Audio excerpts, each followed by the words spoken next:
Bonjour à tous les collègues.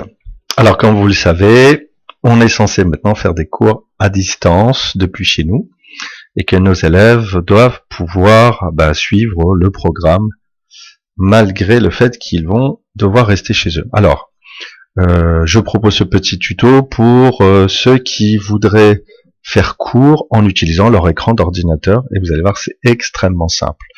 Le plus simple, donc, c'est d'avoir un micro avec une prise jack pour pouvoir entendre ma voix correctement. Ensuite, vous vous connectez à ce site qui s'appelle apowersoft.fr et quand vous allez vous connecter, il va vous proposer plusieurs solutions, plusieurs produits. Vous voyez, c'est assez vaste. Dans mon cas, vous avez vu, j'ai choisi l'enregistreur d'écran. Vous pouvez éventuellement prendre un enregistreur audio. Donc là, par contre, on n'aura que du son et pas d'image. Le plus simple pour nous, c'est un enregistreur d'écran. Ensuite, quand vous allez cliquer la première fois sur enregistrer, il va vous demander de télécharger, en fait, ça. Vous voyez ce que vous voyez là, ici. Grâce à ça, vous aurez en fait toutes les commandes pour lancer l'enregistrement, faire des pauses, arrêter, les options, des paramètres, le son, etc. Donc l'idéal, c'est que vous choisissiez bien sûr un fichier de destination et que vous ayez donc ce petit logiciel à portée de main. Si j'arrive à le bouger, voilà, et vous le déplacez où vous voulez.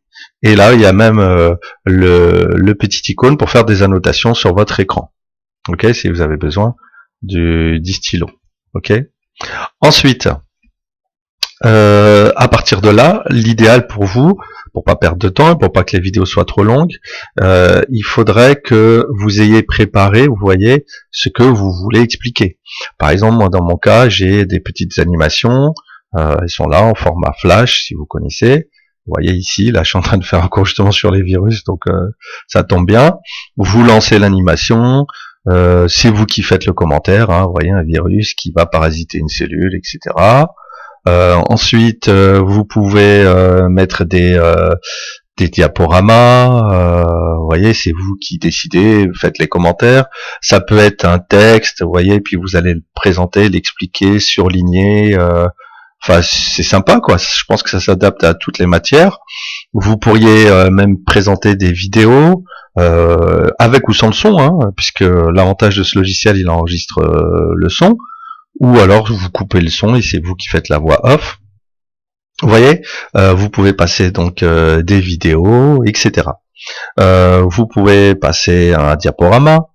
Vous voyez, vraiment c'est excellent, c'est-à-dire qu'on est quasiment en classe. Mais sans avoir effectivement là de retour direct des élèves. Donc ça voudrait dire qu'il faudrait que nos élèves ils puissent ensuite nous poser des questions, nous répondre et par Pronote ou le forum. En fait, c'est un outil en plus, mais que je trouve intéressant. Et l'avantage c'est que cette vidéo, les élèves peuvent la visionner autant de fois qu'ils veulent. Alors là, pour la visionner, moi je la mets sur YouTube.